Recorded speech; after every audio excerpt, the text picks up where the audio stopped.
The day Clara Lancaster realized she would never find a husband in Lovelock, Nevada, was the day she turned 18 and stood a full 6 feet 2 inches tall in her stockings. It was the summer of 1878, and the town had gathered for the Independence Day celebration when Mayor Hutchins made the announcement that there would be a dance that evening. Clara watched as every eligible young woman in town began primping and preening, their mothers fussing over their hair and dresses. Her own mother, Margaret, simply looked at her with sad, knowing eyes and said nothing at all. Clara had outgrown every boy in town by the time she was 14. And now, 4 years later, the tallest man in Lovelock was Samuel Briggs, who stood at 5 feet 11 inches and had made it abundantly clear he would never court a woman who could look him straight in the eye, let alone down at him. That evening, Clara stood against the wall of the town hall, watching couples whirl across the makeshift dance floor. She had worn her best dress, a pale blue cotton that her mother had let out 3 times to accommodate her height. The hem still showed her ankles more than was proper, but there was only so much fabric to work with. One by one, she watched as young men approached every other young woman in the room. Even homely Beatrice Watts, who had a lazy eye and crooked teeth, was asked to dance twice. Clara felt the familiar burning sensation behind her eyes that meant tears were coming, so she slipped out the back door into the warm Nevada night. The town of Lovelock sat in the Humboldt River Valley, surrounded by desert and sage, and the air smelled of dust and distant water. She walked down the wooden sidewalk, her footsteps echoing in the quiet darkness, heading toward the edge of town where her family's boarding house stood. "You are missing the celebration," a voice called out. Clara turned to see Mrs. Chen standing in the doorway of the small laundry she ran with her husband. The Chinese woman had come to Lovelock 5 years earlier, following the railroad work, and had stayed even after most of the Chinese workers had moved on or been driven out by hostile miners. "I do not much feel like celebrating," Clara replied, trying to keep her voice steady.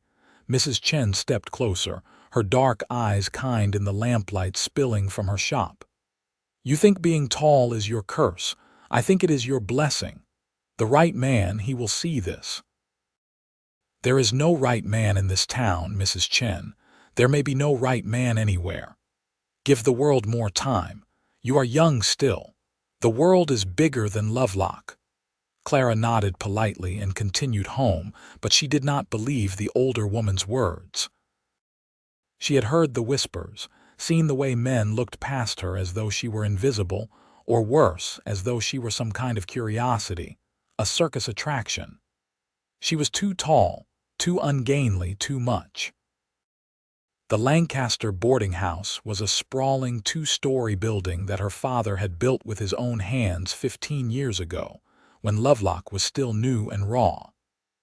Inside, her father Daniel sat in his favorite chair, reading week-old newspapers from San Francisco. He looked up when she entered and frowned. "Dance ended early?" he asked. "For me it did," Clara said, climbing the stairs to her room before he could ask more questions. She lay in bed that night, listening to the sounds of the celebration continuing in town, the distant music and laughter carrying on the night air. She made a decision then. If no man in Lovelock would have her, she would make herself useful in other ways. She would help her parents run the boarding house, and she would become the best cook and housekeeper in Pershing County. She would make herself indispensable, and perhaps that would be enough. The next morning, Clara woke early and began her new life of purpose. She cooked breakfast for the 6 boarders currently staying with them, 3 miners heading to the claims outside town, 2 traveling salesmen, and 1 mysterious man who kept to himself and paid in advance. She scrubbed floors, changed linens, and kept the accounts. Her mother watched her with concern but said nothing. Weeks passed, then months. Summer turned to fall and fall to winter. Clara threw herself into work, rising before dawn and collapsing into bed long after dark. The boarding house had never run more smoothly, and her father's business thrived. More travelers came through, attracted by the cleanliness and the quality of the meals. It was a cold January morning in 1879 when everything changed. Clara was in the kitchen, up to her elbows in bread dough, when she heard the front door open and her father's voice greeting someone. She paid it no mind until her father called out, "Clara, we have a new boarder. Can you prepare the room at the end of the hall?" "Yes, father," she called back, wiping her hands on her apron. She finished with the bread, set it to rise, and gathered fresh linens from the cupboard. As she climbed the stairs, she heard boots on the wooden floor below, heavy and steady. She reached the end of the hall and opened the door to the room, stepping inside to strip the bed and begin cleaning. She was bent over, tucking in the bottom sheet, when a voice behind her said, "Mighty kind of you to go to such trouble." Clara straightened up quickly and turned around, ready to give the new boarder a polite greeting. The words died in her throat. The man standing in the doorway was tall. Not just tall, but truly tall. He had to duck slightly to clear the door frame, and when he stepped into the room, Clara found herself looking up at him. Up. She had not looked up at a man since she was 12 years old. "I apologize if I startled you, miss," he said, removing his hat. His hair was dark brown, almost black, and his eyes were a startling shade of blue. His face was weathered from sun and wind, with fine lines around his eyes that suggested he smiled often. He appeared to be in his mid-20s, perhaps 26 or 27. "You did not startle me," Clara managed to say, finding her voice.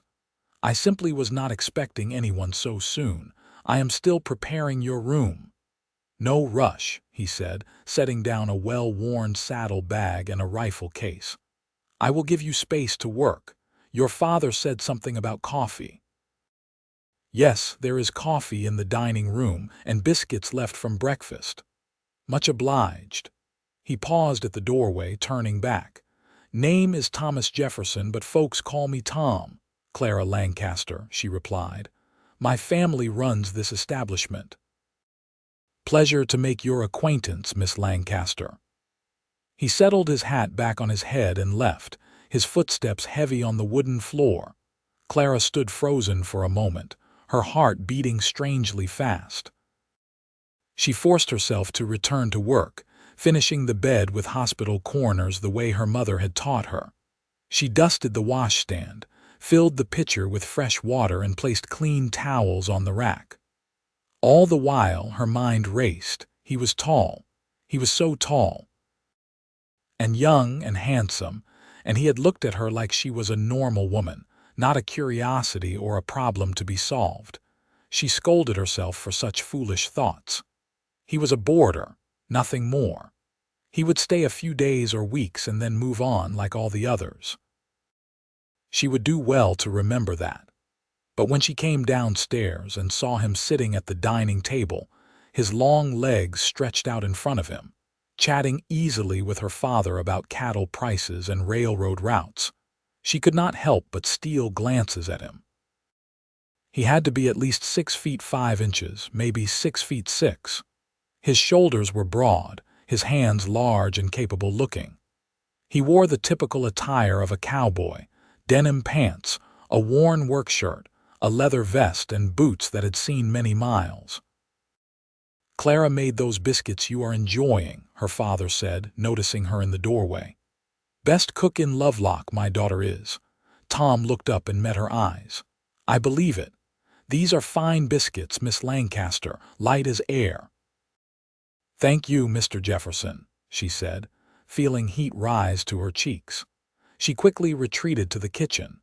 She heard her father and Tom talking for another hour before Tom excused himself to tend to his horse. Clara was peeling potatoes for the evening meal when her mother came into the kitchen, an odd expression on her face. "That new boarder," Margaret said carefully. He is quite tall. I noticed, Clara replied, keeping her eyes on the potatoes. He seems like a nice young man. Mother, please do not. Do not what? I am simply making an observation. Clara set down the knife and turned to face her mother. Do not give me hope where there is none. He is a boarder. He will leave. That is what they do. Margaret crossed the kitchen and took her daughter's hands. Clara, my darling girl, you cannot give up on life at 18. You cannot. I have not given up on life. I have simply accepted reality. Reality is not fixed, child. It changes every day with every new person who walks through that door. She squeezed Clara's hands. Just do not close yourself off. Promise me that much. Clara promised, though she did not believe it would matter. That evening she served supper to the boarders as usual. There were 7 now with Tom's arrival. She brought out platters of roasted chicken, mashed potatoes, gravy, green beans, and fresh bread. The men ate with enthusiasm, praising her cooking as they always did. But this time when Tom said, "This is the finest meal I have had in 6 months of traveling, Miss Lancaster," she felt something flutter in her chest. "Where have you been traveling?" she asked, surprising herself by engaging in conversation. Usually she kept quiet during meals, simply serving and clearing. "All over," Tom said. "I have been working cattle drives mainly. Came up from Texas with a herd last spring, spent summer in Wyoming, worked a ranch in Colorado through the fall. Now heading to California to see about some opportunities there." "Sounds like you do not stay in one place long," Clara observed, and immediately wished she had not. It sounded like an accusation, but Tom did not seem offended. He nodded thoughtfully. "True enough. I have been wandering since I was 18. I am 26 now, and I figure it is about time I found somewhere to put down roots. California seems as good a place as any." "California is a long way from Texas," said one of the miners. "It is," Tom agreed, "but I have got no family left in Texas. My parents died of fever when I was 17, and my sister married and moved to Oregon. I am free to go where I please, and I please to try something new." Clara listened as the men talked, their conversation ranging from weather to politics to the price of silver. She cleared plates and brought out apple pie for dessert, hyper-aware of Tom's presence at the end of the table. After supper, as was his habit, her father sat in the parlor with whichever boarders wanted to talk. Usually, the traveling salesman would join him, eager to share news from other towns. The miners typically went to the saloon, and the mysterious quiet man always went straight to his room. To Clara's surprise, Tom joined her father in the parlor. She was washing dishes in the kitchen, but could hear their voices through the open door. "You have got a fine establishment here, Mr. Lancaster," Tom was saying. "Feels like a real home." "That is my wife's doing," Daniel replied. "She insists on it being more than just a place to sleep. Says people need comfort, especially out here. She is right about that. It is a hard land, and a kind word or a soft bed can mean the difference between giving up and pressing on." They talked on, discussing the town, the railroad, the challenges of making a living in Nevada. Clara found herself working more slowly than necessary, straining to hear Tom's voice, deep and warm.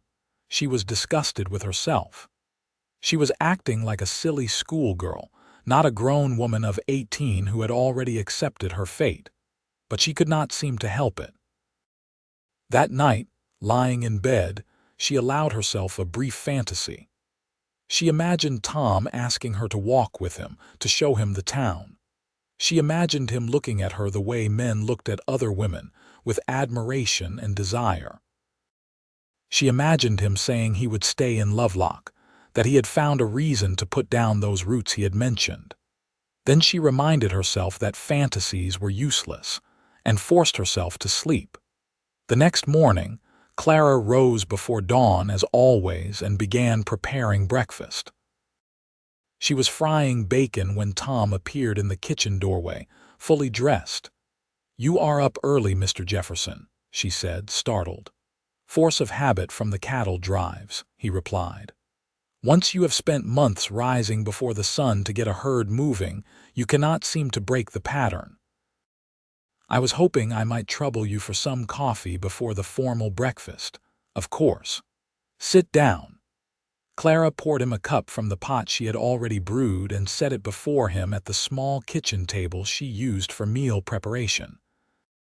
Tom sat, and Clara was acutely aware that they were alone together, the rest of the house still sleeping. It felt intimate in a way that made her nervous. "You mind if I keep you company while you work?" Tom asked. "I am not used to being idle." "I do not mind," Clara said, returning to the stove. They were quiet for a few minutes, the only sounds the sizzle of bacon and the crackle of the fire in the stove. Then Tom said, "How long have you lived in Lovelock, Miss Lancaster?" "All my life. My parents came here in 1864, right after the town was founded. I was born the following year." "So you have never lived anywhere else?" "No, this is home." Clara flipped the bacon carefully. "Have you always been a cowboy?" "Not always. My father was a farmer in Texas, had a small place growing cotton and corn. I worked that land until he died, then sold it to pay debts. Used what was left to buy a horse and saddle and hired on with a cattle drive. Turned out I was good at it." "You like the work?" Tom considered this. "I like being outdoors. I like working with animals and I like the freedom of the trail. But it is lonely work, truth be told. And dangerous. I have seen men die for want of a doctor, seen them trampled by stampedes, seen them give up and walk away from life altogether. It hardens you." Clara turned to look at him. "You do not seem hard." "Maybe I am better at hiding it than most." He smiled, and it transformed his face, making him look younger.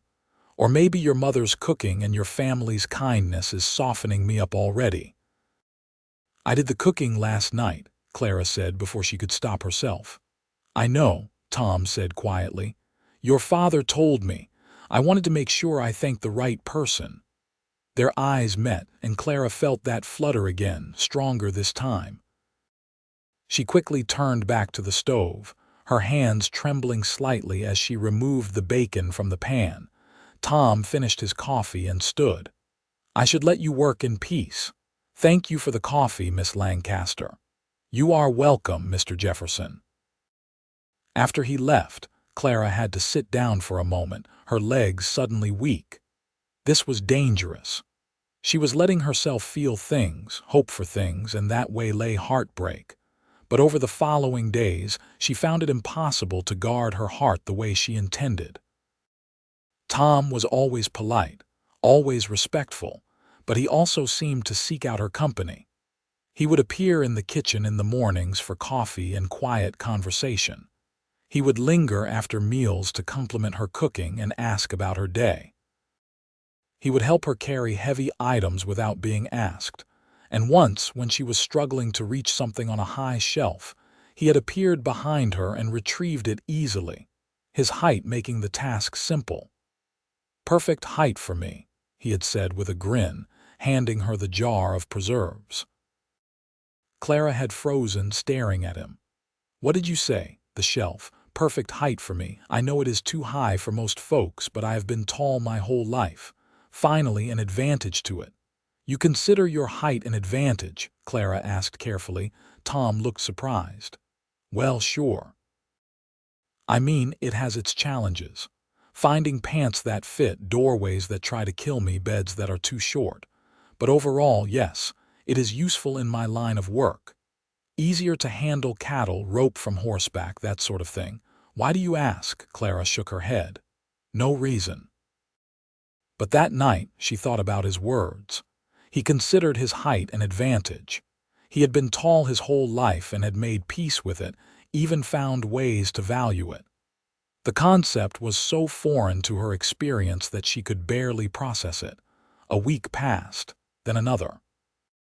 Tom showed no signs of leaving, though he had originally said he was heading to California. Clara tried not to read too much into it, but hope was growing inside her like a persistent weed. It was a Sunday afternoon in late January when Tom finally made his intentions clear. Clara had the afternoon free, a rare occurrence, and had decided to walk to the edge of town where a small cluster of cottonwood trees grew along the Humboldt River. It was one of her favorite spots, a place where she could be alone with her thoughts. She was sitting on a fallen log, watching the water flow past, when she heard footsteps behind her. She turned to see Tom approaching, and her heart immediately began to race. "I hope I am not intruding, Miss Lancaster," he said. "Your mother mentioned you had walked this direction, and I was hoping we might talk." "About what?" Clara asked, standing up. Tom came closer, stopping a few feet away. "About why I am still in Lovelock when I should be halfway to California by now." Clara swallowed hard. "Why are you still here, Mr. Jefferson?" "Tom," he corrected gently. "Please call me Tom, and I am still here because of you." The words hung in the air between them. Clara felt dizzy, as though the world had tilted on its axis. "Me. You." Tom took another step closer. "Clara, I hope you will forgive my boldness, but I have to speak plainly. From the moment I saw you, I could not get you out of my mind. You are beautiful, kind, intelligent, and talented. You run this boarding house with grace and efficiency. You care for your parents with devotion. You cook like an angel, and when I look at you, I do not have to bend down or crane my neck. I can look you straight in the eye or near enough. Do you have any idea how rare that is?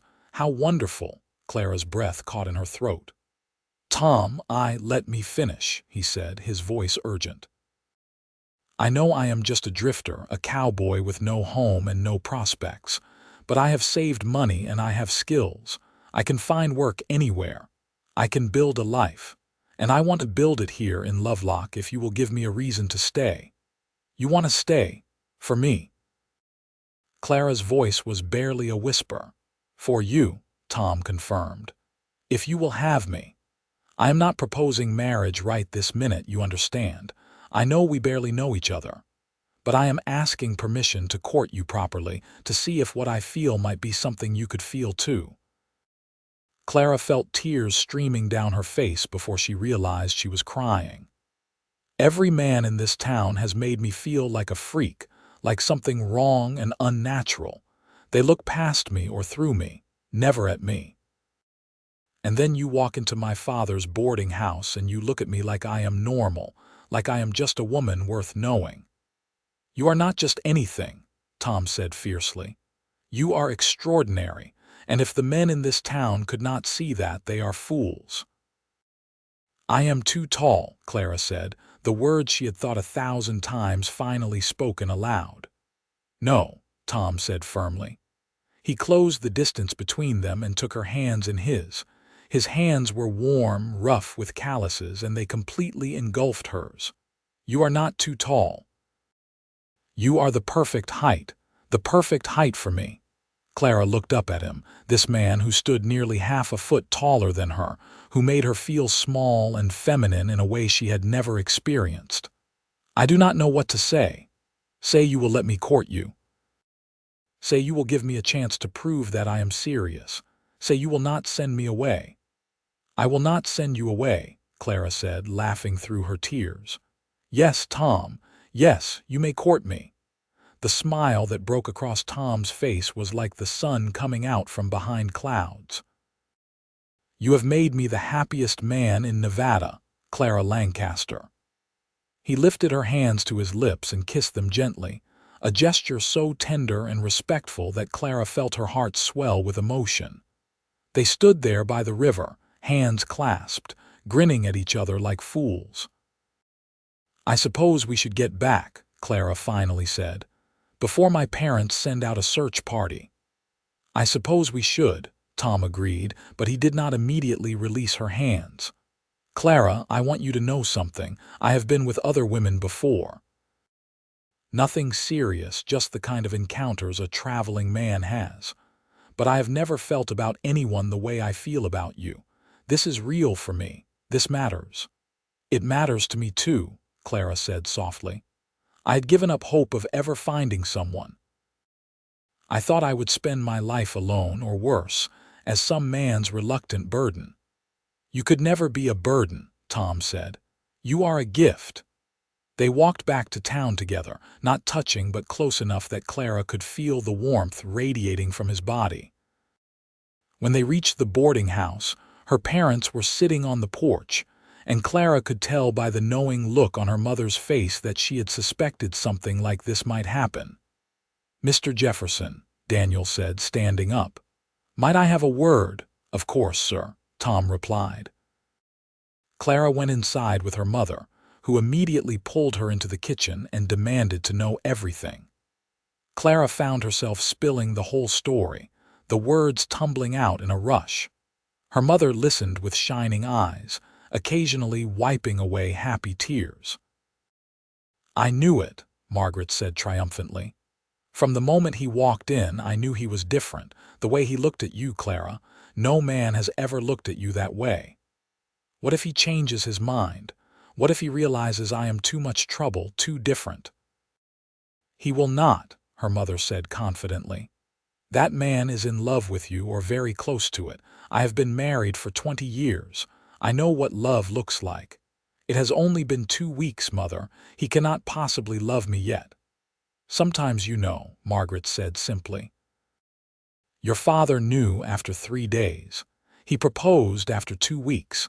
We married a month later, and we have been happy ever since. Clara wanted to believe her mother, but fear still gnawed at her.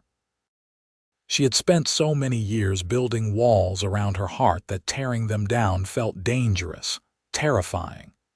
But over the following weeks, Tom proved himself again and again. He was patient, never pushing for more than she was ready to give.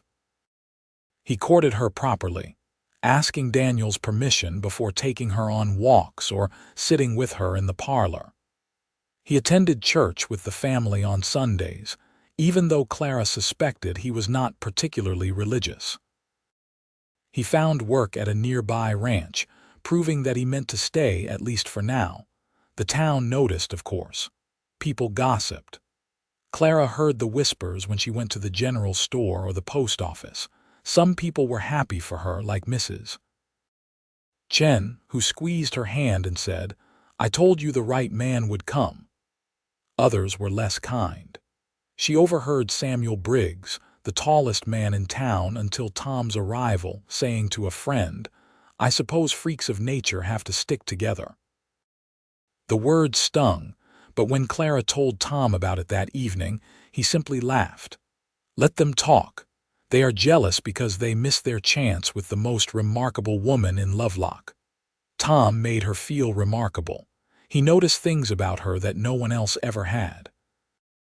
He complimented her intelligence when she helped him work through a problem with the ranch accounts. He admired her strength when she hauled buckets of water without complaint. He appreciated her sense of humor, laughing at her dry observations about the boarding house guests. And he was affectionate in small, meaningful ways. He would brush a strand of hair from her face, or take her hand when they walked, or rest his hand on the small of her back when guiding her through a doorway. Each touch was electrifying, proper but full of promise. It was March, 2 months after Tom's arrival, when he kissed her for the first time. They were at their spot by the river, a place that had become theirs over the weeks of courtship. The cottonwood trees were just beginning to show the first hints of green, spring arriving in the Nevada desert. Clara, Tom said, taking both her hands in his, I need to tell you something. What is it? She asked, worried by his serious tone. I love you, he said simply. I am in love with you. I have been since that first morning in the kitchen when you poured me coffee and tried so hard to pretend I was just another boarder. I wanted to tell you sooner, but I did not want to scare you off. But I cannot keep it in anymore. I love you, Clara Lancaster. I love your height and your strength and your gentle heart. I love the way you bite your lip when you are concentrating and the way you hum when you cook. I love how you care for people, how you make everyone feel welcome. I love every single thing about you. Clara felt overwhelmed, joy and fear warring inside her. Tom, you do not have to say it back, Tom interrupted quickly. Not until you are ready, I just needed you to know how I feel. No, Clara said, finding her courage. No, you do not understand, I love you too. I think I have loved you since you said those shelves were the perfect height, since you made me feel like my height was not a curse, but just a feature, just a part of who I am.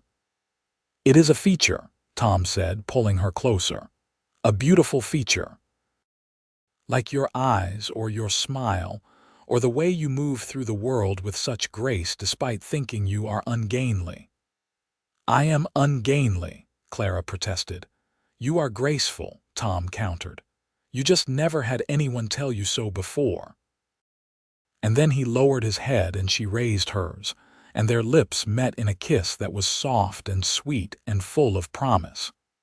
Clara had never been kissed before, had never even been close to it, but it felt like the most natural thing in the world. Tom's arms wrapped around her and she felt small and protected and cherished.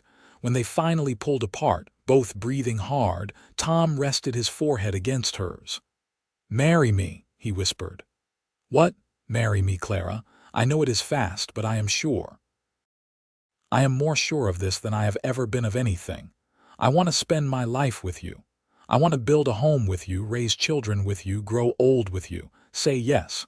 Please say yes." Clara's mind raced. It was fast, too fast by conventional standards.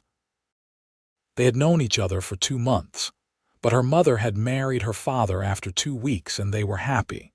And Clara knew, deep in her bones, that Tom was it. He was the one she had stopped believing existed. "Yes," she said, the word coming out strong and clear. "Yes, Tom, I will marry you." The joy on his face was incandescent. He picked her up and spun her around, both of them laughing like children. When he set her down, he kissed her again, deeper this time, and Clara felt herself melting into him. "We should tell your parents," Tom said when they finally came up for air. "I need to ask your father properly." They walked back to town hand in hand, and Clara felt like she was floating. Everything looked different, brighter, more vivid.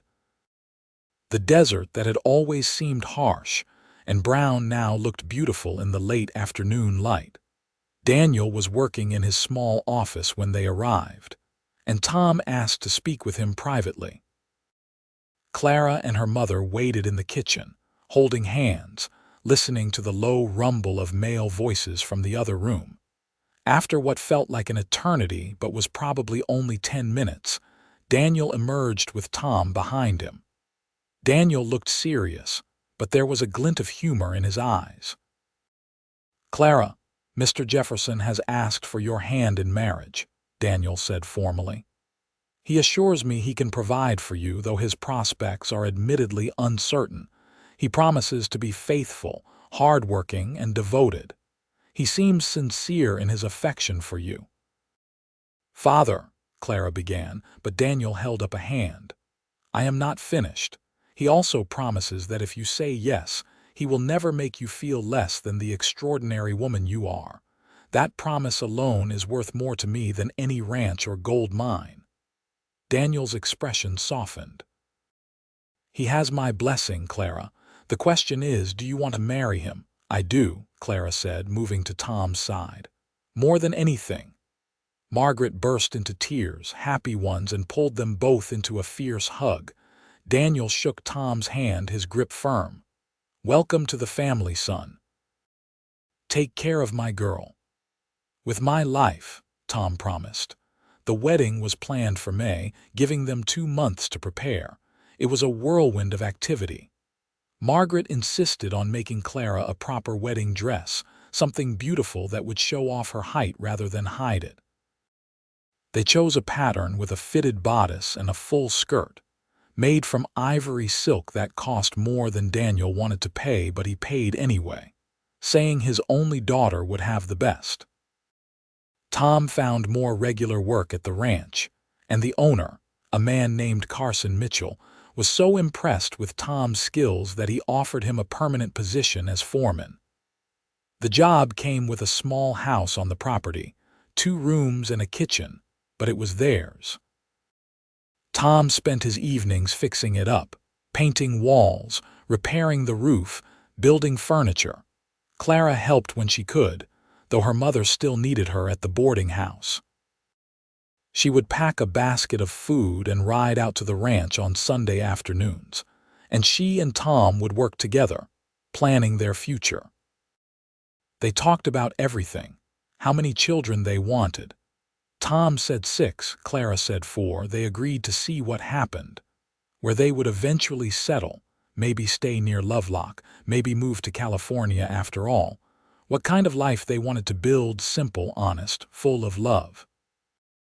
The town slowly came around to the idea of their marriage. Most people were happy for them, or at least politely accepting. There were still a few who made snide comments, but Clara found she did not care anymore. Tom's love had given her armor against their words. Mrs. Chen gave them a beautiful set of embroidered pillowcases as an early wedding gift. The traveling salesmen who were regular guests at the boarding house passed a hat and collected money for household goods.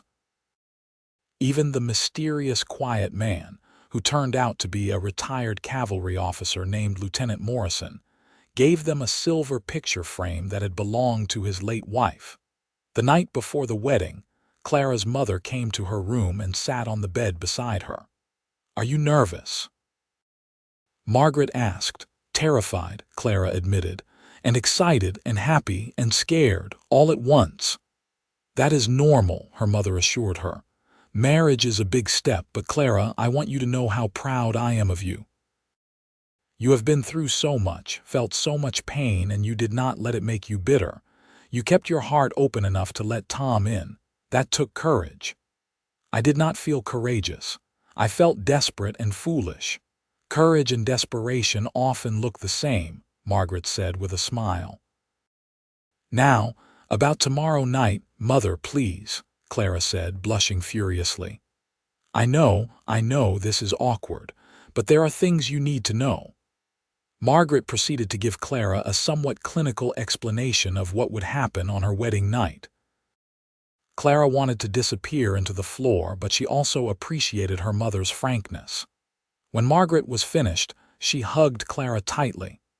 "Tom is a good man. He will be gentle with you. Just remember to communicate, to tell him what you need. Marriage is a partnership in every way." That night, Clara barely slept, her mind full of thoughts of the next day. When dawn came, she rose and bathed, and her mother helped her dress. The ivory silk gown fit perfectly, highlighting her long lines rather than hiding them. Margaret had found tiny pearl buttons for the back, dozens of them, and she fastened each one carefully. When Clara looked at herself in the mirror, she barely recognized the woman staring back at her. She looked beautiful, elegant, like a bride, not a freak. The wedding was held at the small church in town, and it seemed like everyone in Lovelock attended. Clara walked down the aisle on her father's arm, and when she saw Tom waiting for her at the altar, her breath caught. He wore a new suit, black with a white shirt, and his hair was neatly combed. But it was the expression on his face that made her heart soar. He looked at her like she was the most precious thing in the world. The ceremony was simple. They exchanged vows, their voices strong and clear. Tom's hands trembled slightly as he slipped the gold ring on her finger, and Clara's eyes filled with happy tears. When the minister said, "You may kiss your bride," Tom cupped her face in his large hands and kissed her tenderly, and the congregation erupted in applause. The reception was held at the boarding house, with tables set up in the yard and food prepared by half the women in town. There was music and dancing, and for the first time in her life, Clara danced every dance. Tom led her expertly, spinning her around the makeshift dance floor, and she felt light as air in his arms. As the sun began to set, Tom whispered in her ear, "Ready to go home, Mrs. Jefferson?" The name sent a thrill through her. Mrs. Jefferson. She was married. She belonged to someone, and someone belonged to her. They said their goodbyes and climbed into the wagon Tom had borrowed for the occasion. The drive to the ranch took 30 minutes, and they spent it in comfortable silence, hands clasped, watching the Nevada landscape turn gold and purple in the fading light. The little house looked welcoming, with lamps already lit inside. Tom had arranged it earlier, Clara realized. He carried her over the threshold, both of them laughing, and set her down gently in the middle of the front room.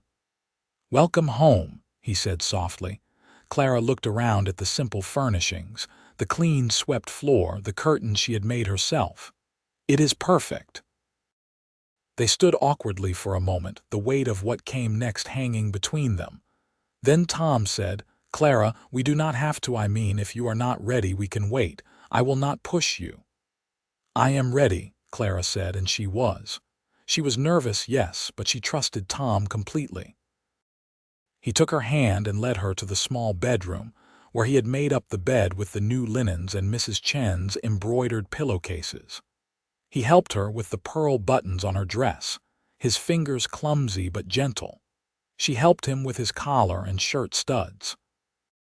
They undressed each other slowly, shyly, learning the contours of each other's bodies. Tom was patient and tender, just as her mother had promised. He took his time, making sure she was comfortable, stopping to ask if she was all right. There was some pain, but there was also intimacy and connection and love. Afterward, they lay tangled together in the narrow bed, Clara's head on Tom's chest, listening to his heartbeat. "I love you," Tom murmured, pressing a kiss to the top of her head. "My beautiful, perfect wife." "I love you too," Clara whispered back. "My perfect husband." They fell asleep like that, wrapped in each other's arms, and Clara felt a peace she had never known before. She was home. Finally, truly home. The first months of marriage were an adjustment. Clara had never lived away from her parents before, and the isolation of the ranch house took some getting used to. Tom left early each morning to work with the cattle, and Clara spent her days cooking, cleaning, and learning to manage their small household. It was different from the boarding house, quieter and slower, but she found she liked it. Tom came home each evening tired and dusty, but he always greeted her with a kiss and asked about her day. They would eat dinner together, talking about everything and nothing, and then spend the evening reading or playing cards or simply sitting together. Sometimes they would walk out into the desert under the stars, and Tom would point out constellations, telling her stories about the cattle drives and the nights spent sleeping under the open sky. Their physical relationship deepened and became more comfortable. The initial shyness fell away, replaced by an easy intimacy. Clara learned what Tom liked, and he learned what made her sigh with pleasure. They made love often, sometimes tender and slow, sometimes urgent and passionate, but always with love. In July, Clara realized she had missed her monthly courses. She waited another month to be sure, then told Tom over dinner one evening. "I think I am with child," she said simply. Tom's fork clattered to his plate. "Truly, truly. I am nearly 2 months late, and I have been feeling queasy in the mornings."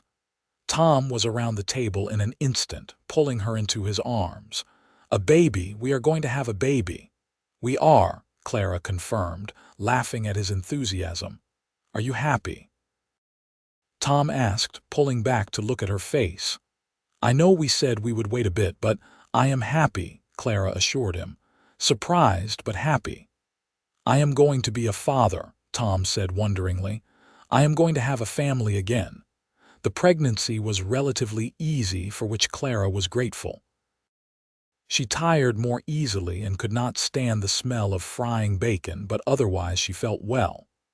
Her body changed, her belly growing round, and Tom was fascinated by every development. He would rest his hand on her stomach, feeling for kicks, talking to the baby through her skin. "I think it is going to be tall," he said one night, his hand spread across her belly. "Look how much you are carrying." "I think you may be right," Clara agreed. "I am already bigger than most women get at full term, and I still have 2 months to go." "Do you want a boy or a girl?" Tom asked. Clara thought about it.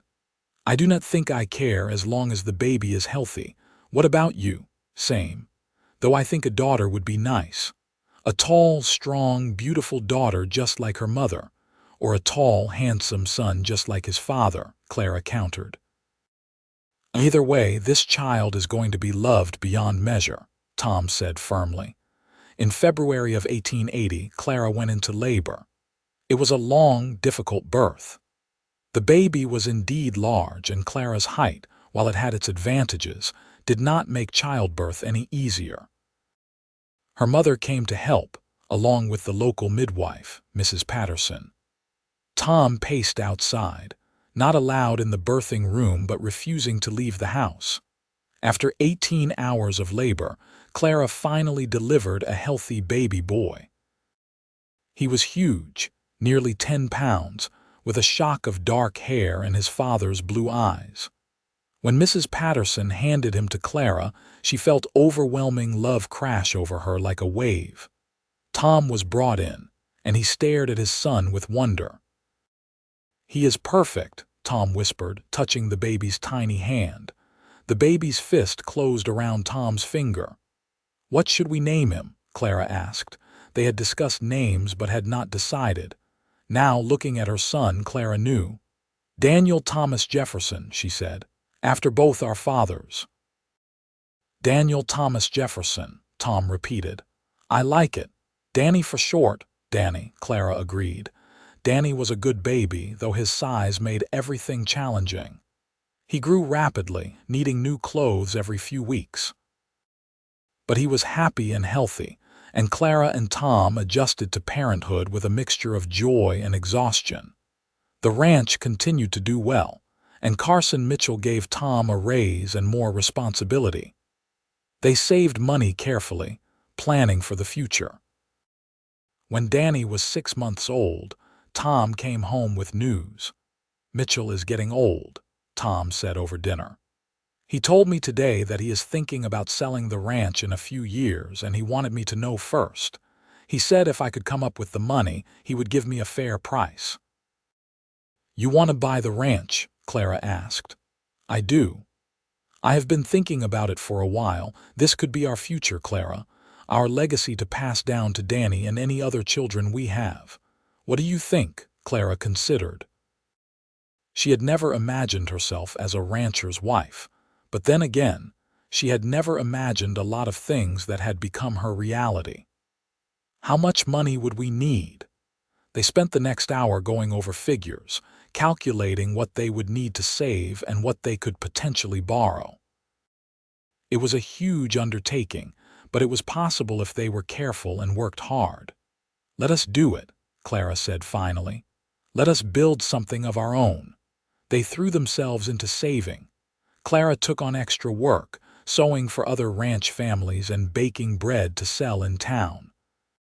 Tom worked longer hours and took on additional jobs when he could. It was hard, exhausting work, but they were doing it together, working toward a common goal. 2 years passed. Danny grew into a tall, sturdy toddler who was walking and talking and getting into everything. Clara became pregnant again, and this time she delivered a daughter they named Grace Margaret, after her grandmother's. Grace was smaller than Danny had been, only 8 pounds, but she was strong and healthy. By the time Grace was born, they had saved enough for a down payment on the ranch. Mitchell agreed to carry a note for the rest, to be paid over 10 years. It was a risk, but Tom and Clara were confident they could make it work. In the spring of 1883, they officially became owners of the ranch. It was a modest operation, maybe 300 head of cattle and about 1,000 acres of grazing land, but it was theirs. They renamed it the Jefferson Ranch, and Tom had a sign made to hang over the gate. The work was hard. There were years when drought hit and they struggled to feed the cattle. There were years when prices dropped and they barely broke even. But there were also good years, when the calves were healthy and the market was strong and they made enough to pay down the note and put money aside. Their family continued to grow. 2 years after Grace came another son, William, who was just as big as Danny had been. Then came twin daughters, Sarah and Emma, who were small and identical and kept Clara on her toes. Finally, when Clara was 30 and thought she was done having babies, came a surprise. Another son they named Thomas Jr. but called TJ, 6 children, just as Tom had wanted. The house they had built to replace the original small cabin was full of noise and chaos and love. It was everything Clara had never thought she would have. Her parents eventually sold the boarding house and moved out to the ranch, building a small house nearby. Daniel helped Tom with the cattle work, and Margaret helped Clara with the children. It was good to have them close, to have their support and wisdom. The children all inherited their parents' height. Danny grew to be 6 feet 4 inches. Grace reached 6 feet by age 15. The younger children were still growing, but all signs pointed to them being tall as well. Clara watched them carefully for signs that they were being teased or hurt by their height the way she had been. But times seemed to be changing. Or perhaps it was just that there were enough of them that they looked normal together. Danny, in particular, never seemed bothered by his height. When he was 16 and already towering over most men in town, Clara asked him about it. "Does it bother you being so tall?" she asked. Danny looked surprised. "Why would it bother me? It bothered me when I was your age. But you are a woman. That is different." "Why is it different?" Danny thought about it. "I guess because you were alone. No one else was like you, but I've got Pa and you, and I will have brothers and sisters who are tall too. And Pa always says being tall is an advantage, that we should be proud of who we are. So I am." Clara hugged her son, tears in her eyes. Tom had given her children what she had never had, the gift of self-acceptance. By loving her so completely, by treating her height as a feature rather than a flaw, he had changed the trajectory of their entire family.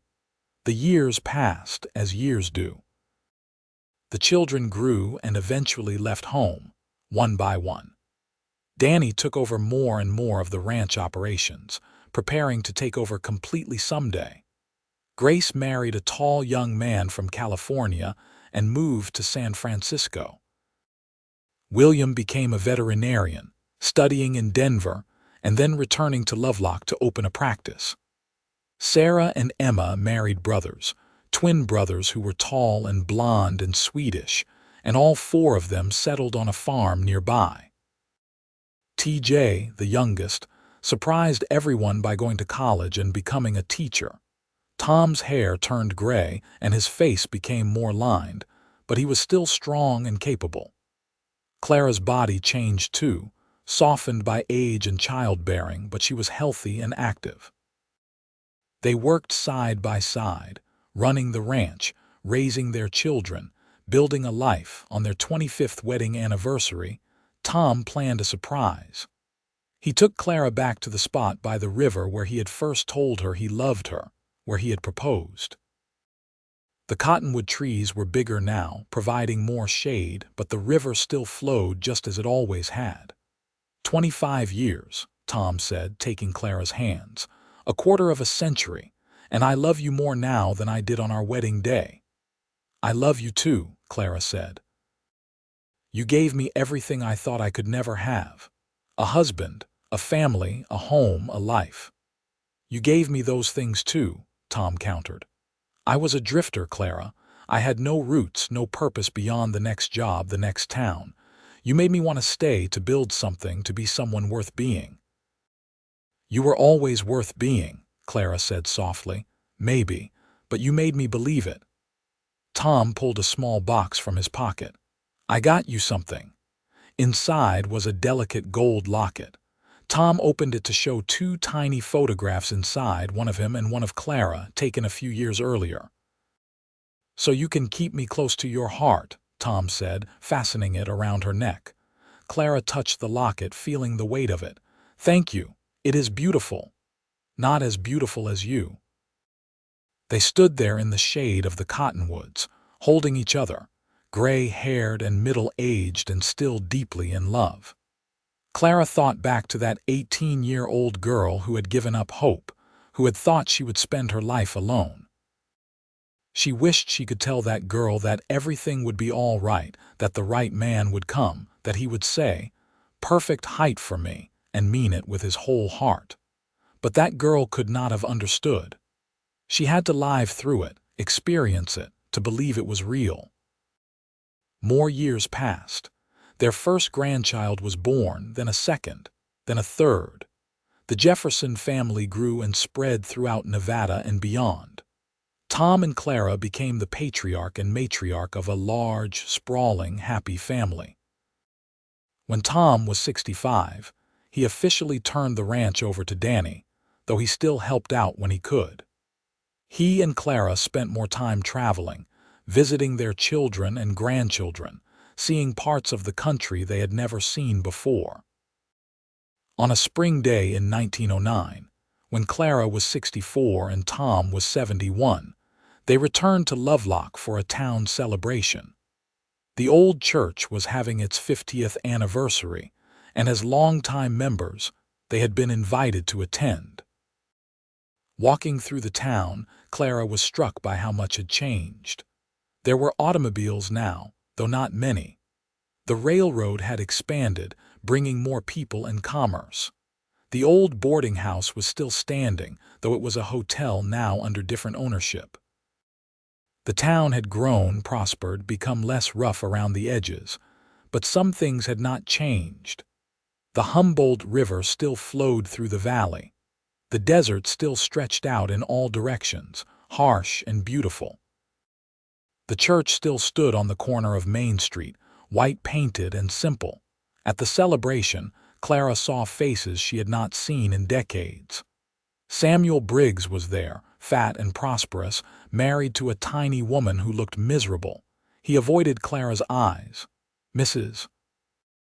Chen had passed away several years ago, but her daughter was there with her family. Lieutenant Morrison had died during the Spanish-American War, gone back to service despite his age. So many people gone, so many memories. But the town also held new people, young people, families just starting out. Clara watched a young woman at the celebration, tall and awkward, standing alone while others danced. She was Clara at 18, convinced she would never find love. Clara approached the young woman and introduced herself.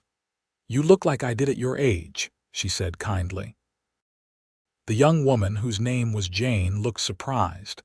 "You were tall too." "I am still tall," Clara said with a smile. 6 feet 2 inches. I was the tallest woman in Lovelock for many years. "How did you bear it?" Jane asked.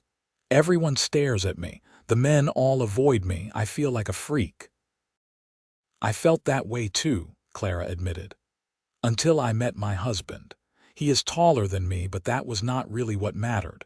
What mattered was that he saw me, really saw me, and loved what he saw. There is someone out there for you too, Jane. Someone who will think you are perfect just as you are." "I do not believe that," Jane said sadly. "I did not believe it either," Clara replied. "But I was wrong. Be patient. Keep your heart open. The right person will come." Jane looked skeptical but polite. Clara understood. Some things you had to experience yourself to believe. That night back at the ranch house, Clara told Tom about the encounter. They were in bed, the house quiet around them, comfortable in the way only long-married couples can be. "You think she believed you?" Tom asked. "No, but maybe she will remember when it happens for her." You are a good woman, Clara Jefferson, always trying to help others. I just remember how alone I felt. If I can spare someone else that pain, even a little, it is worth it." Tom pulled her close, and she rested her head on his shoulder, just as she had on their wedding night 30 years ago. His body was older now, softer, but still strong, still home. "I am so grateful I walked into your father's boarding house that day," Tom murmured. "Best decision I ever made staying in Lovelock." "Best decision I ever made was letting you court me," Clara replied. "Only good decision you could have made," Tom teased. "I am extraordinarily charming," Clara laughed. "You are extraordinarily tall, that was the charm." "That is all I am to you, a tall man." "No," Clara said seriously. "You are the love of my life. You are my partner, my best friend, the father of my children, the builder of my dreams. You are everything." Tom kissed her forehead. "And you are everything to me, every single thing." They fell asleep like that, as they had thousands of times before, wrapped together, hearts beating in sync. The years continued to pass. Clara and Tom watched their grandchildren grow and have children of their own. They celebrated 50th, 60th wedding anniversaries. They grew older, their bodies failing in small ways, but their love never diminished. Tom died in his sleep in 1915, at the age of 77. Clara was holding his hand, had been holding it all night, and when she woke and realized he was gone, she felt like part of her soul had been ripped away. They had been married for 45 years, had built a life together from nothing, had created a legacy that would last generations. The funeral was enormous. It seemed like everyone in Pershing County came to pay their respects. Tom Jefferson had been respected and loved, a pillar of the community, a man of integrity and kindness. Clara stood at his grave, surrounded by her children and grandchildren and great-grandchildren, and felt simultaneously devastated and grateful. Devastated to lose him, but grateful for every single day they had shared. She lived for 7 more years without him, staying active, helping on the ranch, playing with great-grandchildren. But everyone could see that she was waiting, that part of her had gone with Tom and the rest was just biding time. On a spring morning in 1922, Clara woke in her bed and did not get up. Her daughter Grace, who was visiting, found her there, peaceful and still. The doctor said it was heart failure, that her heart had simply worn out. But Grace thought it was more than that. Her mother's heart had been broken when her father died, and it had finally stopped working without him. Clara Lancaster Jefferson was buried next to her beloved husband in the Lovelock Cemetery. Her headstone read, "Beloved wife, mother, grandmother, and great-grandmother, she stood tall in every way." The Jefferson Ranch continued through the generations. Danny and his sons ran it, then Danny's grandson, then great-grandson. In the family, stories were passed down about Clara and Tom, the tall woman who thought she would never marry and the tall cowboy who said she was the perfect height. Those stories became legend, embellished and changed over time, but the core remained true. Love sees what others miss. Love values what others overlook. Love finds beauty in unexpected places. Clara and Tom had proven that, and their descendants carried that lesson forward, generation after generation. In Lovelock, Nevada, the Jefferson name became synonymous with integrity, hard work, and family. When people asked where it started, the older folks would tell the story of Clara and Tom, of how they met at a boarding house in 1879, of how a drifting cowboy found his home, and a lonely young woman found her love. The boarding house was eventually torn down, replaced by a modern building. The old church was renovated and expanded. The town changed and grew, modernized and evolved. But the cemetery remained, and in it, 2 headstones standing side by side. Thomas Jefferson and Clara Lancaster Jefferson, together in death as they had been in life. And sometimes, when the wind blew across the Nevada desert just right, and the sun set over the Humboldt River in gold and purple, people swore they could see two tall figures walking hand in hand through the cottonwood trees, still courting, still loving, still together. The perfect height, after all, is not measured in feet and inches. It is measured in how well two hearts fit together, and by that measure, Clara and Tom were exactly, perfectly right.